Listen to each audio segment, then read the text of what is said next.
Is out for a medical issue. We've also got Town Manager Ryan Frost and our Sound Engineer Paul Swanson. Thank you all for being here. We've got a pretty full agenda, I think, so we'll kick it off with item number 44, consider approving council meeting minutes for April 23rd.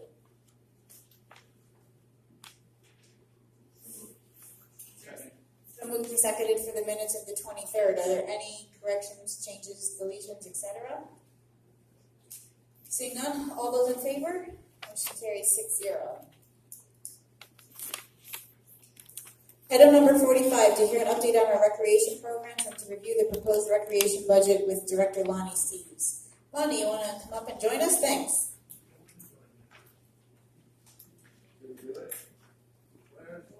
There he is. I actually showed up today. First, I apologize for not being at the last one because I was just sitting home. I really apologize for that. After all these years, senility starting to set in. Before you, I gave you a copy of what we have as far as our summer recreation program. We're well underway with registrations. We got about 80 young people registered for the various activities already, and that will end up somewhere in the 400 range by the time we finish up summer. The recreation budget for this year stayed pretty much standard as it has been for the last couple of years. I think we're down a couple of dollars from the last couple of years, but be happy to answer any questions any of you might have. And just for council's sake, it starts on page 29, I believe, of your budget packet.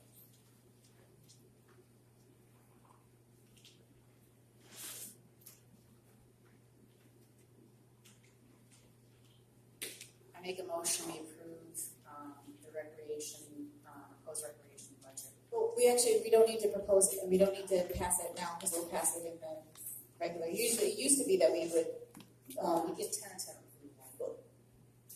right. We used to propose. We changed that. Right. We don't need to approve the salary lines. Okay. Yeah, but you're Yeah, right. that's what we used to have to For many years, we used to have to approve it so that you could hire people. We changed that like a year or 2 years ago, so that we can just review, ask questions, and then it'll get passed with the rest of the municipal budget with the other departments. Just one question. August 7th, 1999, at 7 o'clock. Where were you? I have no idea where it was. I'm done with it. Okay. We have a long history. This could be an interesting meeting tonight. We have a long history. Bonnie, how's the camp program going that you started last year? The all-day. One of the biggest updates probably for this summer is the all-day program. Last year we operated with we averaged about 8 kids a day, and one of the biggest requests we heard from families around was last year we did it. They had to sign up for the whole week, and they had to pay for the whole week, whether they needed us for 2 days or 3 days or whatever. So we are going to try to meet that need by going to a per day fee, like we do with our after school program. So it'll be the same thing, and a lot of the families are the same families, so they're used to that. And we're starting to see, I think right now I've got 15 young people signed up already for that. So, and we got staff online, and we're good to go. So I'm excited. How's the lifeguarding situation this year? Still looking for 1.5, but we're better off than we were the last couple of years. Any other questions for Bonnie at this point? Okay. Thank you. Thank you. Glad we're getting some good weather to play outside in.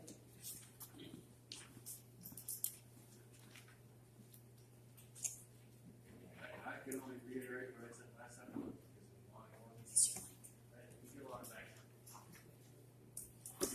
We get a lot of bang for the buck out of this program. I think it's fine the way it is. Great, thank you. Item number 46, to hear a request from the Historical Society to research historical records. Linda Huff. Linda, come on up. I'm just looking at the agenda and realizing that what I'm going to talk about is a little more beyond just the Historical Society accessing the records. Good evening, everyone. Many of you know my name is Linda Huff, and I'm the current president of the Winthrop Historical Society. The Society has been very active in recent years, we have a growing collection of historic artifacts as well as, and information as well as a growing membership. However, tonight I want to focus on the historic records that are owned and stored by the town officials. Incorporated in April 26, 1771, Winthrop was an official town prior to the existence of our country, and nearly 50 years before Maine became an independent state from Massachusetts. With nearly 250 years of history, we're fortunate to have so many historic records of the town functions still available. These are primarily stored in the back storage room, the town office, with some located in what's called the vault, a small room off the front office. I recently became aware of some problems regarding these records. I'm here tonight to, 1, share with you the concerns, 2, to inform you of available state resources, and 3, suggest a collaborative effort to improve the situation going forward. First of all, concerns about stabilization, identification, and digitization. I found that some records are not being protected from deterioration appropriately. Just a brief review of a few boxes identified the following examples.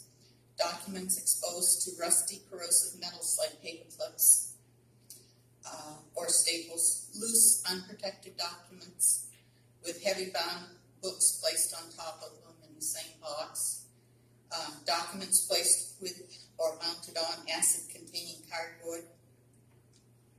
And although some of these records are apparently been filmed, it's unclear the type of film or where those films are located. The early records need to be stabilized. This process involves, but is not limited to, removal of exposure to corrosive or acid-containing materials, separation of heavy, weighty objects from fragile documents, and placement of the items in archival quality, acid-free folders and boxes. I brought an example of a document that was among many loose papers in the bottom of the box. These heavy books that you see over on the table here are just some of the books that were on top of these documents inside a larger cardboard box. This one happens to be from the Commonwealth of Massachusetts before we became a state, and it's a letter to the selectmen.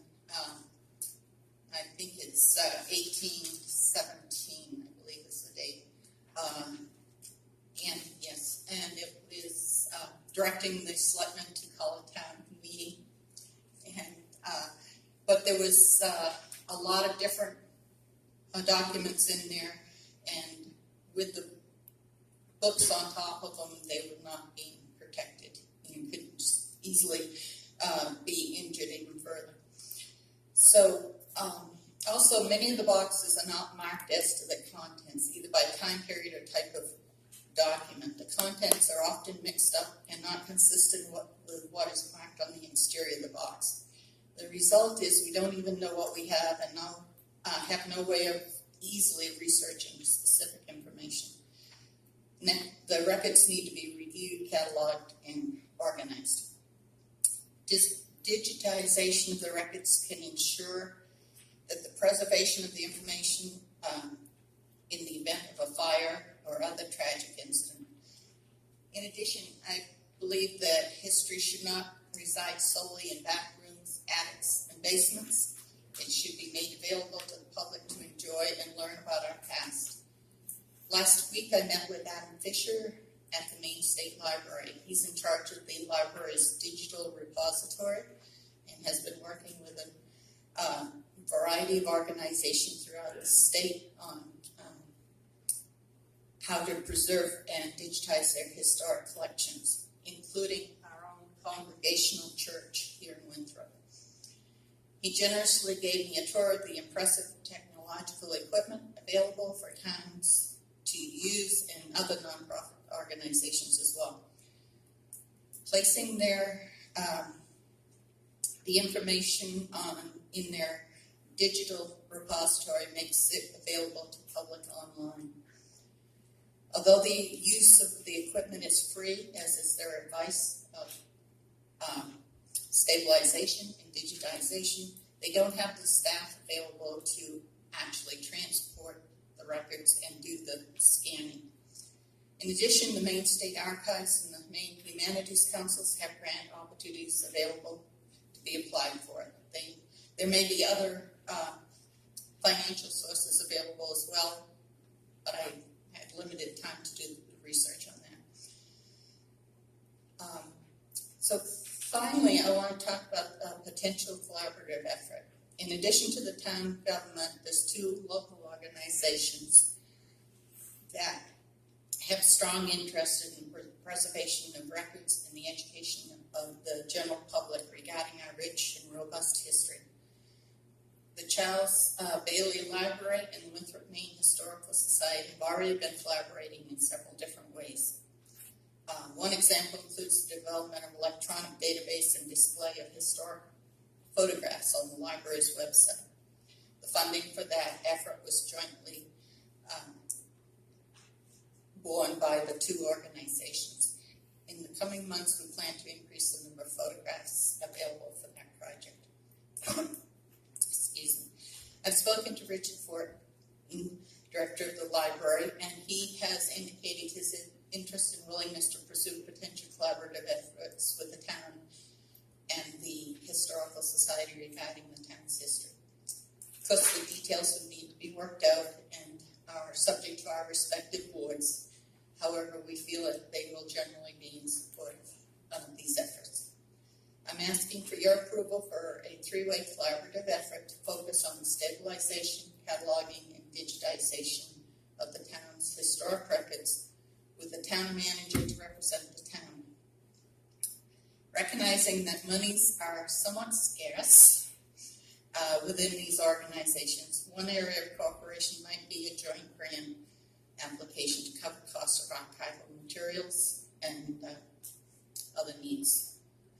We would also seek additional resources that don't require financial contributions and would, of course, need access to the records.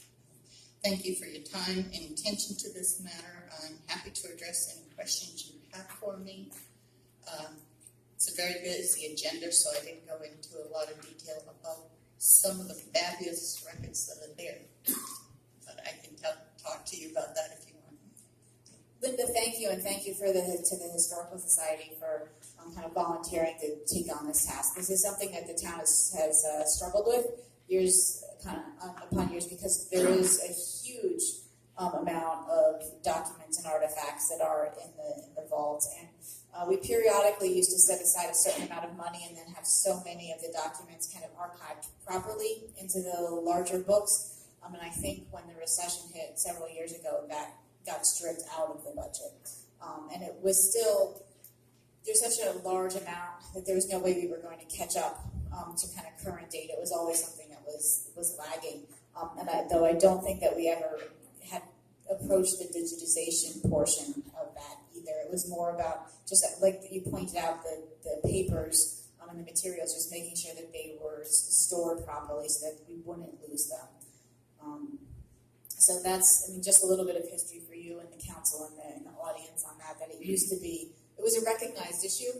It just, we never could catch up with it based on kind of just being fiscally kind of mindful of other things that we needed to spend on. But I'd like to hear, I'm guessing, it would surprise me if the council didn't endorse the idea of a collaborative effort and going after grants so that we could move this process along. But what does everybody else think? Make sure that mic's on. I'm in support of this, okay? I recently visited the library, which we'll discuss under other business at the end of the meeting. But I know that they're supporting you greatly. All right, you already have some documents down there. They're giving you space. My only concern, and I have been in the vault, I don't envy your job. It's a rough place. Lots of stuff hiding in there. But my only concern is that we control the documents. And I would say this is fine. I think at this point, independent financing is going to have to be sought. but I do think that we need to have an authorized list of people that are gonna handle and deal with the documents. So we can't just have, Everybody coming in so and get, perhaps give Ryan a list or something. We have to work out some method so that the documents are controlled. They may be going back and forth between the state and here in the library, so it needs to be controlled. Right, and some education about properly handing them in the interim as they are being transported. Rita? Just so that we can continue this discussion, I move to allow the Winthrop Historical Society to view the town's historical records for research purposes. Put a motion on the floor so we can move on with this discussion. Is there a second? Is that a second? Discussion. Okay. and And more collaborative, that's the part that we Oh, is didn't that- have in the motion, the original motion here. And is that second supporting some kind of a system of control of the documents, a list of authorized people, and access them all and handle the documents? Yes. We can give it to Ryan, say, or something. And we have no problem with that. Okay. Janet? Are you familiar with Main Memory Network? Yes. Okay, because I know that they sometimes have grants and they like to get schools involved as well as towns. And like I said, I just mentioned a couple of grant opportunities. I know there's others out there. On the topic of getting schools involved, and thank you for bringing it up, I seem to remember some time ago, maybe 10, 15 years ago, there were people recorded oral histories, and it was I think it was a high school project. Yes. Yes, the Historical Society has some And of it would those. be good to be sure that the Historical Society has those. I remember Arlene Lovejoy hearing what she was talking about when Winthrop didn't have snow plows and when horses and buggies would drag logs to batten down the snow on Main Street. Just one brief moment. I'm not really expecting to find an original Declaration of Independence, but you never know. We did exist before the country did. But we do have at least one, I think there's multiple boxes of original records from a local historian called James Benjamin. The town selectman after his death, a few years after his death, appropriated money to purchase his papers from his heirs, and eventually also authorized a history to be written from them. That is resulted in what is known as Stackpole History of Winthrop, Maine. But because even though they used those papers, and we still have those original papers, there may be things that was not included in the history. My example is the Diary of Martha Ballard was located in the state library for decades, and no one paid any attention to it until Laura Thatcher turned it into Midwife's Tales and recognized it, because it was just a woman's diary and it didn't get included in the important history books and things. So we don't know what we have yet, so it's really important to find out, to go through the things and say, the properly and with plenty of safeguards. But Absolutely, no, makes perfect sense. Gary? Just as a reminder, we're on 3 years from there for the 250th of the sesquicentennial, I believe. yeah, 250th anniversary of these towns incorporation is coming up in 3 years. 2021, April 2021. Also, the 200th anniversary of the state of Maine is previous year, 2020. So, Well, we'll revisit that about having a little bit of a birthday party for Winthrop at a separate meeting, perhaps. But a good reminder. Other discussions on encouraging them to go forward with this collaborative effort? I would like to see it go forward, like some of the things you just mentioned about some really seriously historic documents is the reason that I suggested some control. we definitely need all the safeguards. I agree totally with you, Andy. All right, all those in favor? Motion carries 6-0. Thank you.